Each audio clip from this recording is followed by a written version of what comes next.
Hey there, today we're going to talk a little bit about the Read and Write Google Toolbar. I want to focus a little bit more on the reading features at this point in time. So where you see me now is on my Chrome browser, and I'm just on a website. I'm looking up information about clouds and precipitation. And what I'd like to do is look at some special features on the Read and Write Google Toolbar, especially designed to help struggling readers. So if I click on this little purple puzzle piece up here in my Chrome extensions tools, I'll get a floating toolbar that appears on the top of my screen. This is the Read and Write Google Toolbar. This is the premium version, and so that is an annual subscription. We'll talk a little bit more later about what some of the availability for these tools are for different individuals, but right now we're looking at the premium version. So if I'm a student who is on this website and I'm a struggling reader, there are some things I can use on this toolbar to help me along. The first thing I want to start with is all the way over here on the right, there's a tool called Simplify Page. So when I click on this tool, what's going to happen is it's going to extract the text that is specific to the topic I'm looking at, and it's going to remove some of the visual clutter for me, clearing up the screen and just providing me with the access to the content that I really need to focus on. I'm going to take my toolbar, I'm going to slide it down here to the bottom of the page for now. Because what I want to do is look up at the top of my browser, and I have a couple of features here that can help me. One is contrast. So for some students, they can come in here and look at what color works better for their readability. We have blue on yellow, black on white, white on black, yellow on blue. Students will most of the time have an opinion, and other times they'll say, you know what, white on black, black on white works for me. Then when we come over here to the left-hand side, we see a couple of simplified tools. So we have a plus and a minus sign. What you'll notice as I click on the minus sign a couple of times is you'll start to see the content shrink. And so here I am just clicking, and I've gone as far as I can. So it's taken all of the content that was there, and it's tried to auto summarize it so that it's leaving me with what it thinks is the most important content. I like to start here with some of my students to build some background knowledge about the longer article that we might read later on. So it's a good way for kids to get a grasp on some of the vocabulary that they'll hear in the longer text. And for some kids, this might be the starting point and the end point to provide them with some specific support about what they're learning in the classroom, okay? After I've simplified the text for myself, I'm going to bring up this toolbar here, and I'm going to use another tool. This is the mask tool. So when I click on the screen mask, what it provides me is a kind of a high-tech reading guide. Those things that we used to use in our classroom still do, in terms of sliding a piece of paper with a hole in it down the book so kids can follow along and track sentences and words a little bit easier. And so I can use this as a way to help me focus on the specific sentences and content that I need. I'm going to come back up here and click on this feature right here. If I still need help reading the words that are on the page, what I can do is highlight or just click play. In my Read and Write Google Toolbar features, there's a play button that allows me to listen Tiny water droplets of ice crystals is what makes up a cloud. There are 3 basic cloud forms. 1. Stratus clouds. These clouds form in a blanket-like layer. 2. Okay. Some of these text-to-speech voices, I'm sorry, not some of them, all of them, give you the option to come down here to the right on your toolbar, click the down arrow, options, and then you have some ability to change the voice and the rate of speech. There's even a translation tool that we'll look at in just a few minutes. So if I click on OK, I have that ability to change the rate of speech, especially for kids who have auditory processing issues where they may need to slow down to listen a little bit more closely. Another neat feature allows me to highlight all of the content in really long articles and use the Audio Maker toolbar. By clicking on this feature right here, what happens is you can see the blue line here kind of loading all of the content. On the bottom left-hand side of my web browser, I get a little download. What's happened here is text-to-speech has extracted all of the content and placed it in an audio file for you to download and listen to from your devices later on. This is great for kids who have multi-sensory needs. They might need to view the text and listen to it. So this is a great way for them to get the content later on, even after you've reviewed it with them.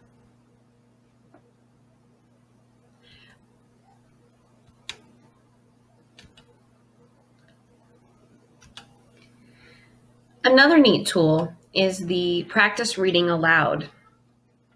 On the right-hand side of your Read and Write for Google toolbar, you have a little picture that looks like someone reading a book. If I'm to click on that and open, what happens is it brings the text along with me, and on the right-hand side, it gives me the opportunity to record a read aloud session.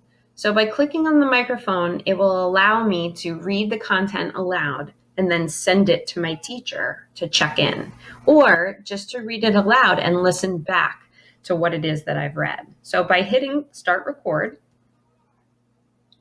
you can see that the numbers are going up here, which means it's recording, and I can come over to my content and start reading. Tiny water droplets or ice crystals is what makes up a cloud. There are 3 basic cloud forms. So you can see that I have 15 or 16 seconds of recording. I'm going to hit stop. And what happens is I get a play button where I can listen back to my reading comprehension, or I can share it with my teacher. By sharing it with your teacher sends them an audio file of your recording, and they can listen back.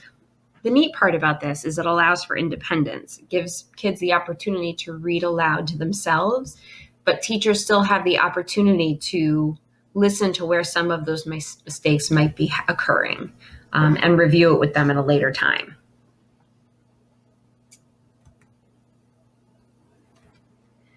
One other thing I want to share with you is I was recently working with a student who shared something very interesting to me. We were talking about some of the strategies for use with text-to-speech because she's not a big fan of the computerized voice. And so I wanted her to understand that she could try to read the words that she knows how to, and when she gets stuck or she's struggling, to then use the text-to-speech tool to just read that one word. I think we often take that for granted, but what's really important is to share with students that they need to make the technology work for them, and that doesn't need to be dictated in a specific way. But we want to empower them that if they want to read the words themselves, that they do that and use the tool when they see that it can be powerful for them. So she ended up highlighting her text and turning off the sound in her computer so that when it started reading to her, it just highlighted, and she used the blue highlight to read the words aloud to herself. When she got stuck on a word, she hit pause and then came here to just listen to it aloud when she was ready. And I thought that was a really neat way to do it, so I wanted to share that with you as well.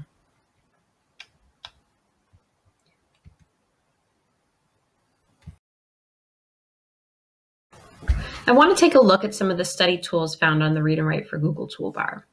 What I have here is I went back to my original website where I was reading information about clouds and precipitation, and I'm going to use some of the highlighting features up on my toolbar to collect important information. So as I come in here and I highlight some of the important facts, I use the different color tools, the different color highlighters here to pick topics and subtopics and main details and vocabulary words. So I'm just going to come up here and highlight a few sentences. Maybe do some key vocabulary in blue.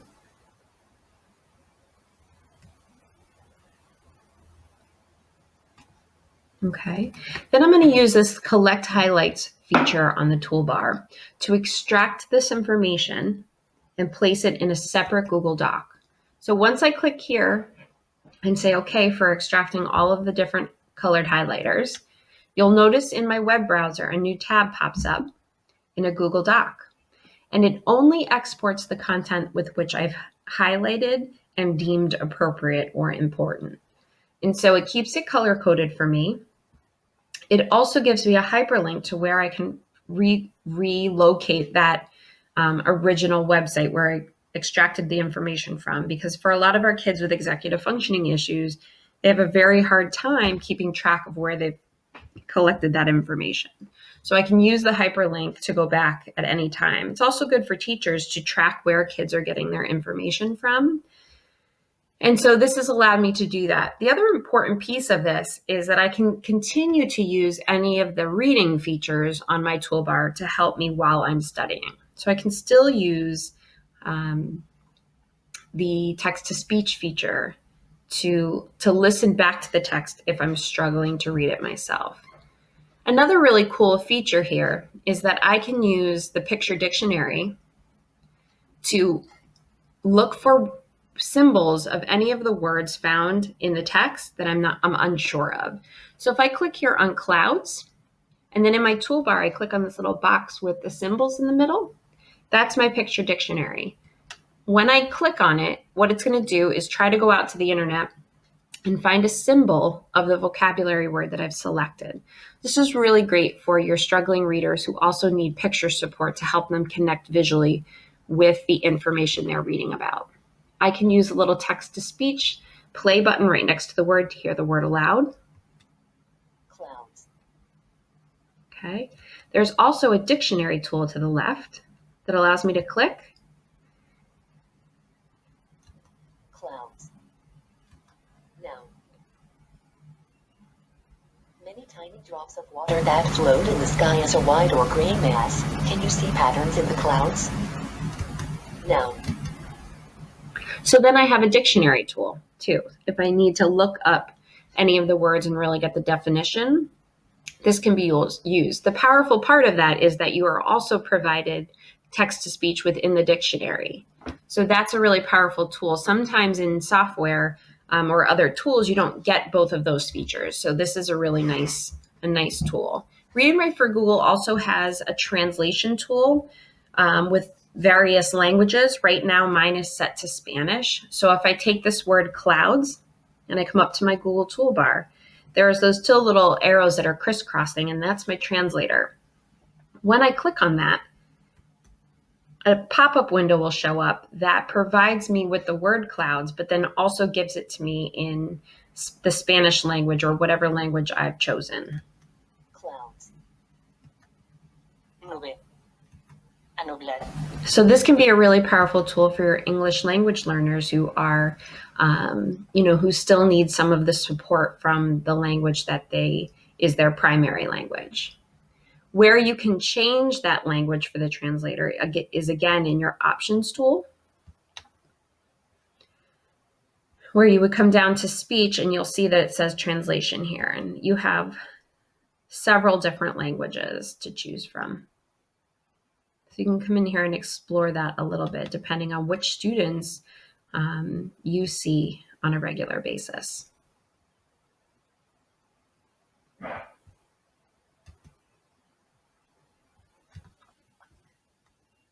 Next, we have the vocabulary builder. So for right now, I'm going to close this Google Doc and we're going to go back to my original website on clouds and precipitation. And I'm going to get rid of some of these highlights.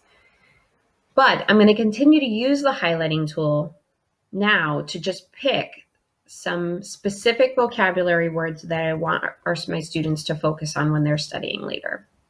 So if I just click some of the words and highlight them,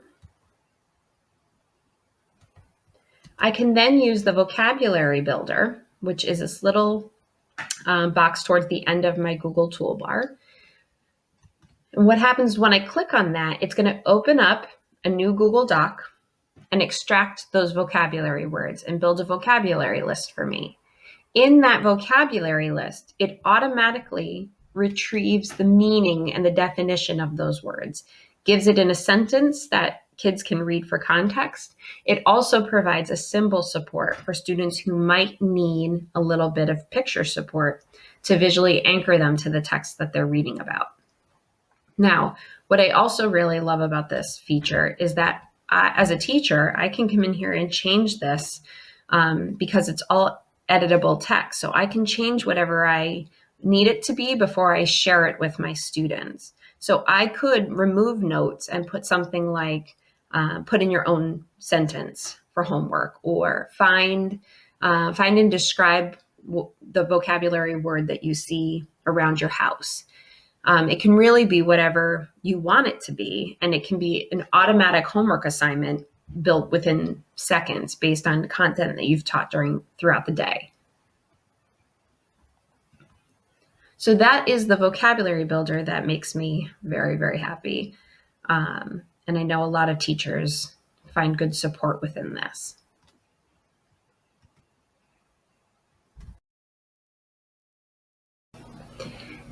Okay, so now here I am in a Google Doc, and my Read and Write for Google toolbar is still open. What I'd like to do is talk about some of the writing features built into this toolbar. One of them being the talk and type feature.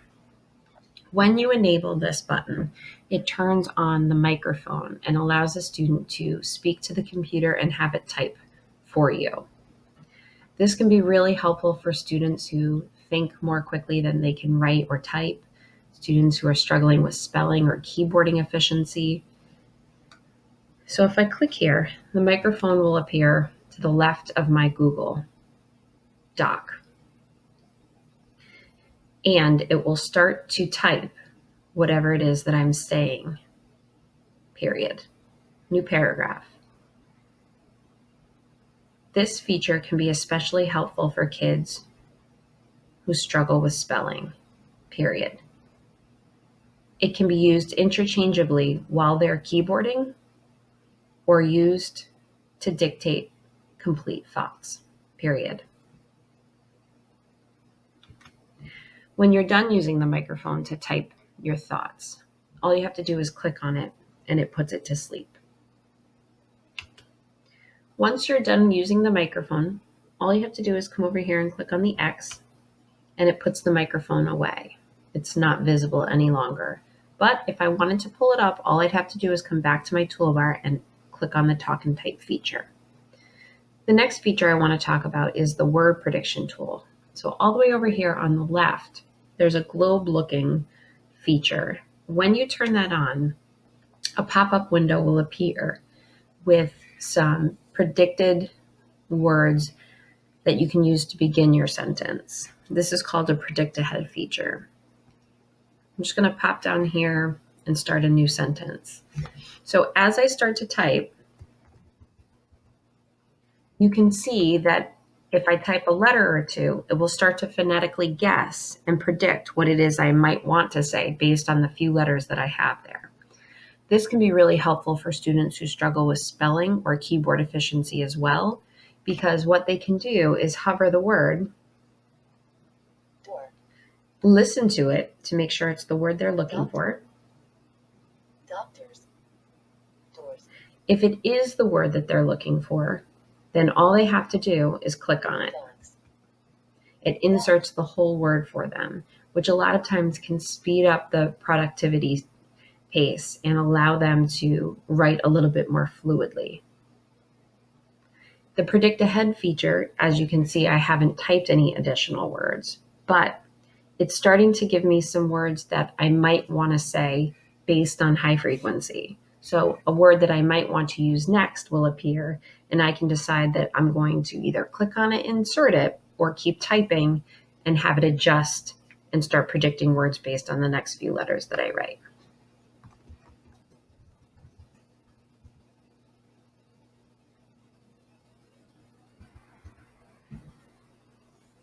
Okay, so I've started to put in PARC now, and you can see that the word park is the one I'm looking for, is in my predicted words. Park, park, park, service. Park, person. Now, if I'm done using my word prediction feature, or if it's, if I don't need it any longer, I can just disable it in my toolbar and it puts the feature away. I can then use my text-to-speech feature to have my information read aloud to me to make sure that what I've written is of good content and it makes sense, that there aren't any spelling or grammatical issues for me to pay attention to. A lot of students like the text-to-speech so that they can edit their own work a little bit more independently. I know a lot of teachers who like to have, one of the rules is that students have to listen back to their work using text-to-speech before they can turn in the work to the teacher.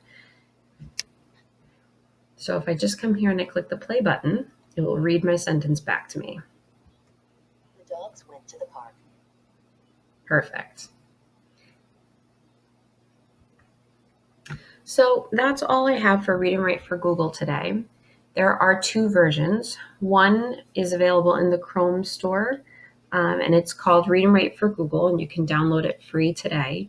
What that will come with is just your text-to-speech tools so that you can listen back to your work, which is really helpful for a lot of students. But if you're looking for some of these additional features, then what you need to do is look at purchasing an annual subscription from the textile company who makes Read and Write for Google.